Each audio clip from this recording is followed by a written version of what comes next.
ডিসেম্বরের প্রথম সপ্তাহে জাতীয় নির্বাচনের তারিখ ঘোষণার পাশাপাশি 15 নভেম্বরের মধ্যে নির্বাচনের সব ধরনের প্রস্তুতি শেষ করার নির্দেশ দিয়েছেন প্রধান উপদেষ্টা ডক্টর মোহাম্মদ ইউনূস।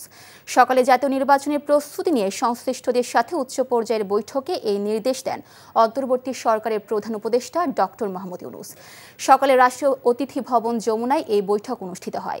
বৈঠকে উপস্থিত ছিলেন স্বরাষ্ট্র উপদেষ্টা অবসরপ্রাপ্ত লেফটেন্যান্ট জেনারেল জাহাঙ্গীর আলম চৌধুরী, জাতীয় নিরাপত্তা উপদেষ্টা ডক্টর খলিলুর রহমান, নির্বাচন কমিশনের সিনিয়র সচিব আখতার আহমেদ, পুলিশ মহাপরিদর্শক, বিজিবি মহাপরিচালক, র্যাবের মহাপরিচালক, স্বরাষ্ট্র সচিব, সেনা, নৌ ও বিমান বাহিনীর প্রধানদের প্রতিনিধি, সংস্কৃতি উপদেষ্টা মুস্তফা সরওয়ার ফারুকী সহ সরকারের উচ্চ পর্যায়ের প্রতিনিধিরা বৈঠকে সংশ্লিষ্টদের কাছ থেকে নির্বাচনের প্রস্তুতির বিষয়ে বিস্তারিত শুনেন এবং প্রয়োজনীয় নির্দেশনা প্রদান করেন ডক্টর মোহাম্মদ ইউনূস।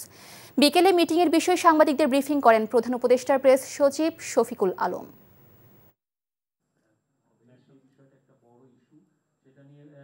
প্রধান উপদেষ্টা আরও বলেছেন, নির্বাচন বানচালের জন্য ভিতর থেকে বাইরে থেকে অনেক শক্তি কাজ করবে।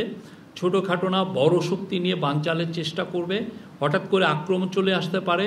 এই নির্বাচন চ্যালেঞ্জিং হবে। যত ঝড় ঝঞ্ঝাই আসুক না কেন আমাদের সেটা অতিক্রম করতে হবেই। বান্ডেল থাকলে প্রতি সেনমানিতে টাকা বাঁচবে। বিকাশ সেনমানি বান্ডেল কিনে জিতুন প্রতি লেনদেনে।